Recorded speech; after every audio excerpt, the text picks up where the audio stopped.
ಶಶಿ, ಏನ್ ಶಶಿ ಇದು ಚಿಕ್ಕ ಹುಡುಗಿ ತರ?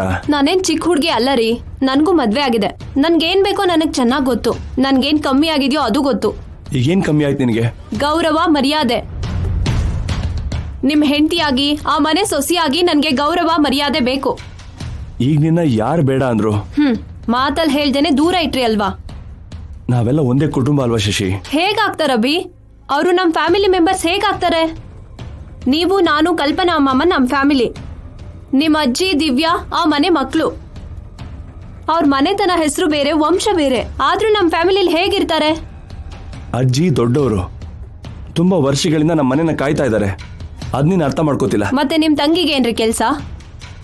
ನನ್ನ ದೂರ ಇಟ್ಟು ಅವಳನ್ನ ನಿಮ್ ಪಕ್ಕದಲ್ಲಿ ನಿಲ್ಸೋದು ಅಂದ್ರೆ ಏನು? ಮರ್ಯಾದೆಗೋಸ್ಕರನಾದ್ರೂ ನನ್ ಬಗ್ಗೆ ಮಾತಾಡ್ಬೇಕಲ್ವಾ? ದೊಡ್ಡವರೆಲ್ಲ ಕರೆದ್ರು, ಬಂದ್ಲು. ಅದ್ರಲ್ಲಿ ದಿವ್ಯನ್ ಏನ್ ತಪ್ಪಿದೆ? ಅವಳು ಬುದ್ಧಿವಂತೆ, ನಿಮ್ಮ ಅಮ್ಮನ ಹಾಗೆ ಪದ್ಧತಿ ಗೊತ್ತಿರೋ ಹುಡುಗಿ, ವಿದೇಶದಲ್ಲಿ ಓದ್ಕೊಂಡ್ ಬಂದಿದ್ದಾಳೆ ಅಂದ್ರಿ ಅಲ್ವಾ? ಅಷ್ಟು ಕೂಡ ಜ್ಞಾನ ಇಲ್ವಾ? ಕರೆತಿದ್ದಾಗೆ ತಕ್ಷಣ ಬಂದು ನಿಮ್ ಪಕ್ಕದಲ್ಲಿ ನಿಂತ್ಕೊಳ್ಳೋದಾ? ಇವತ್ ನಿನ್ಗೆ ಏನಾಗಿದೆ ಶಶಿ? ನಿನ್ನೆವರೆಗೂ ಅತ್ಗೆ ಅನ್ಕೊಂಡು ಅವಳು ಹಿಂದೆನೆ ಓಡಾಡ್ತಿದ್ದೆ ಅಲ್ವಾ? ಅದಕ್ಕೆ ತಕ್ಕ ಶಾಸ್ತಿ ಮಾಡಿದ್ಲು. 4 ಜನ ನೋಡ್ತಿದ್ದಾರೆ ಅನ್ನೋ ಕಾಮನ್ ಸೆನ್ಸ್ ಇಲ್ದೇನು ಕೂಡ ಮನೆ ಸೊಸೆನ ದೂರ ಇಡ್ತಾಳ. ಅವಳೇ ನನ್ನ ಗುರುತಿಸಿ ಗೌರವ ಕೊಡದೆ ಇದ್ರೆ ಬೇರೆಯವ್ರು ನನಗೆ ಹೇಗ್ ಬೆಲೆ ಕೊಡ್ತಾರೆ? ನೀನ್ ಅವಳನ್ನ ತಪ್ಪಾಗಿ ಅರ್ಥ ಮಾಡ್ಕೋತಾ ಇದೀಯಾ. ಇವಾಗ್ಲೇ ಸರಿಯಾಗಿ ಅರ್ಥ ಮಾಡ್ಕೋತಿದೀನಿ. ಎಲ್ಲರ ಮನಸ್ಥಿತಿನೂ ಅರ್ಥ ಆಗ್ತಿದೆ. ಯಾರೆಂತವ್ರೋ ಗೊತ್ತಾಗ್ತಿದೆ. ಇಲ್ಲ ಶಶಿ, ಯಾವುದು ಬದಲಾಗಿಲ್ಲ. ಮೊದಲು ಹೇಗಿತ್ತೋ ಈಗ್ಲೂ ಹಾಗೇ ಇದೆ. ಹಾಗನ್ಕೊಂಡೆ ಇಷ್ಟಿನ ಮೋಸ ಹೋದೆ. ಎಲ್ರನ್ನೂ ಕುಡಿತರ ನಮ್ದೆ. ಇನ್ ಮುಂದೆ ಹಾಗಿರಲ್ಲ ಅಭಿ, ನಿಜವಾಗ್ಲೂ ಇರಲ್ಲ. ನೀನ್ ತುಂಬಾ ಓದಿದೀಯಾ, ಆಳವಾಗಿ ಯೋಚನೆ ಮಾಡ್ತೀಯಾ, ವಯಸ್ಸಿಗೂ ಮೀರಿದ ಮೆಚುರಿಟಿ ಇದೆ. ಆದ್ರೂ ಯಾಕೆ ಈಗ ಮಾತಾಡ್ತಿದ್ಯಾ ಶಶಿ? ನನ್ ಬಗ್ಗೆ ನಾನು ಯೋಚನೆ ಮಾಡೋದ್ ತಪ್ಪ ಅಭಿ? ನನ್ ವ್ಯಕ್ತಿತ್ವಕ್ಕೋಸ್ಕರ, ಐಡೆಂಟಿಟಿಗೋಸ್ಕರ ಫೈಟ್ ಮಾಡೋದ್ ತಪ್ಪ? ನಿನ್ನ ಯಾರು ಕೀಳಾಗಿ ನೋಡಿಲ್ಲ, ದೂರನೂ ಇಟ್ಟಿಲ್ಲ. ಹಾಗೆ ನಿನ್ ಸ್ಥಾನನ್ ಕೂಡ ಬೇಡ ಅಂದಿಲ್ಲ ತಾನೆ? ಮತ್ತೆ ಈಗಷ್ಟೇ ಆಗಿದ್ದೇನು? ಅವಮಾನಕರವಾಗಿ ನನ್ ಸ್ಥಾನನ ಕೀಳಾಗಿ ನೋಡೋದಲ್ವಾ? ನೀನ್ ಇಷ್ಟು ಸೀರಿಯಸ್ ಆಗಿ ತಗೋತಿ ಅಂತ ಅನ್ಕೊಂಡಿರ್ಲಿಲ್ಲ. ಗಾಯ ಆದಾಗ್ಲೇ ಪೇನ್ ಗೊತ್ತಾಗುತ್ತೆ ಅಭಿ. ಇಲ್ಲಿವರೆಗೂ ಒಂದ್ ಲೆಕ್ಕ, ಇನ್ಮೇಲೆ ಒಂದ್ ಲೆಕ್ಕ. ನನ್ಗೆ ಯಾವ ಕಷ್ಟನೂ ಬರ್ದಾಗ ನೋಡ್ಕೋತೀನಿ ಅಂದೆ. ಹಾಗೇನೆ ನನ್ ಗೌರವ ಮರ್ಯಾದೆಗೆ ಭಂಗ ಆಗದೆ ಇರೋ ಹಾಗೆ ನೋಡ್ಕೊ. ನಿನ್ನ ನಂಬಿ ಬಂದಿದ್ದೀನಿ. ನನಗ್ ಸಿಗ್ಬೇಕಾಗಿರೋದು ನನಗ್ ಬೇಕು. ಇಲ್ಲ ಅಂತ ನನಗ್ ನೋವು ಕೊಟ್ರು, ನನ್ನಿಂದ ನಮ್ಮ ಅಣ್ಣ ನೋವು ಪಟ್ರು ನಾನ್ ಸಹಿಸಲ್ಲ. ನನ್ ಮೇಲ್ ನಿನ್ಗಿರೋ ಪ್ರೀತಿನ ಜವಾಬ್ದಾರಿಯಾಗಿ ತಗೋ. ನಾನ್ ನಿನ್ ಹೆಂಡತಿ ಅನ್ನೋದು.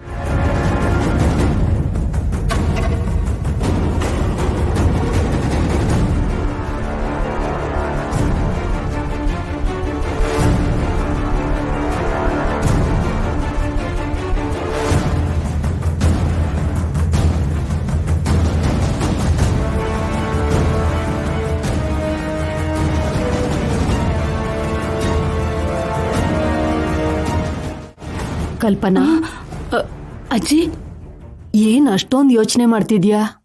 ನಾನ್ ಮದ್ವೆ ಆದ ಹೊಸದ್ರಲ್ಲಿ ಈ ಊರಿಗೆ, ಈ ದೇವಸ್ಥಾನಕ್ಕೆ ಬರೋದು ಅಂದ್ರೆ ತುಂಬಾ ಇಷ್ಟ ಆಗ್ತಿತ್ತು. ಈಗ ಪ್ರಾಣನ ಅಂಗೈಯಲ್ಲಿ ಹಿಡ್ಕೊಂಡು ಬರ್ಬೇಕಾಗ್ತಿದೆ. ಶಾಪ ಹುಟ್ಟಿದಕ್ಕೂ ಸೊಸೆ ಅಂದ್ರು ಸಾವುಗಳಿಗೂ ಈ ಊರು, ಈ ದೇವಸ್ಥಾನನೇ ಸಾಕ್ಷಿ. ನಿನ್ಗೆ ಹಾಗನ್ಸೋದು ಸಹಜನೇ. ಆದ್ರೆ ಅಮ್ಮನವರು ಕರುಣೆ ತೋರಿಸ್ತಾಳೇನೋ ಅಂತ ಸಣ್ಣ ಆಸೆ. ಈ ಊರಿಗೆ ಬಂದಿದ್ದೀವಿ, ದೇವಸ್ಥಾನಕ್ಕೆ ಬಂದಿದ್ದೀವಿ. ಇನ್ ಬೆಂಗಳೂರಿಗೆ ಹೋಗ್ಬಿಡೋಣ ಅಜ್ಜಿ, ತಕ್ಷಣ ಹೋಗ್ಬಿಡೋಣ. ನಾವ್ ಈ ಊರಿಗೆ ಬಂದಿರೋದು ಸುಮ್ನೆ ಈ ಊರ್ನ ದೇವಸ್ಥಾನ ನೋಡ್ಕೊಂಡು ಹೋಗಕ್ಕಲ್ಲ ಕಲ್ಪನಾ, ಶಾಪ ವಿಮೋಚನೆ ತಿಳ್ಕೊಳ್ಳೋದಕ್ಕೆ. ಇಷ್ಟು ದಿನ ನೀವು ಪ್ರಯತ್ನಿಸಿದ್ರಿ, ಆಮೇಲೆ ಜೈ ಗಂಗಾ ಪ್ರಯತ್ನ ಪಟ್ರು. ನಿಮ್ಗಳಿಂದ ಆಗದೆ ಇರೋದು ಈಗ ಆಗತ್ತಾ ಅಜ್ಜಿ? ಹಾಗ್ ನಂಬಿಕೆ ಕಳ್ಕೋಬಾರ್ದು. ಯಾವ ಹೊತ್ತದಲ್ಲಿ ಯಾವ ಹಾವಿದ್ಯೋ ಯಾರು ಗೊತ್ತು. ನಮ್ಮಿಂದ ಆಗದೆ ಇರೋದು ಅಭಿದಿವ್ಯಿಂದ ಆಗುತ್ತೇನೋ, ಅದಕ್ಕೆ ನಾನಿನ್ನೂ ಬದುಕಿದ್ದೀನೇನೋ. ಅಜ್ಜಿ, ನಾವು ಬೇರೆ ಮನೆಗೆ ಹೋಗ್ಬಿಡೋಣ ಅಜ್ಜಿ. ಇದೇ ಊರಲ್ಲಿ ನಮ್ ಗೆಸ್ಟ್ ಹೌಸ್ ಇದೆಯಲ್ಲ, ಅಲ್ಲಿಗೆ ಹೋಗೋಣ. ಯಾಕೆ ಅಷ್ಟೊಂದು ಭಯ ಪಡ್ತಿದ್ಯಾ ಕಲ್ಪನಾ? ಅದು ಆ ಮನೆ.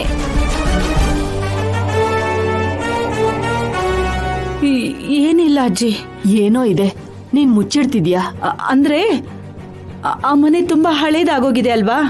ಗೆಸ್ಟ್ ಹೌಸ್ ಆದ್ರೆ ಮಕ್ಕಳಿಗೆ ಸೌಕರ್ಯ ಇರುತ್ತೆ ಅಂತ. ಸೌಕರ್ಯದ ಬಗ್ಗೆ ನೀನ್ ಯೋಚನೆ ಮಾಡಲ್ಲ ಅಂತ ನನಗ್ ಗೊತ್ತು.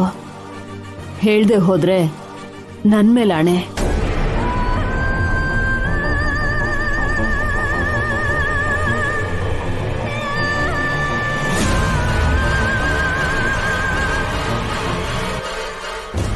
ನಾವಿರ್ತಿರೋ ಆ ಮನೇಲಿ ದೊಡ್ಡ ಹಾವಿದೆ ಅಜ್ಜಿ.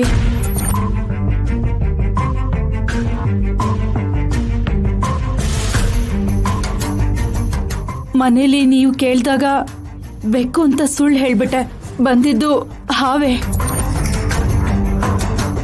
ನೀವೇನು ಮಾತಾಡ್ಬೇಡಿ ದಿವ್ಯಮ್ಮ. ಏನಾಯ್ತು? ಅವ್ರು ನೋಡ್ತಾ ಇದ್ದಾರೆ. ಯಾರು?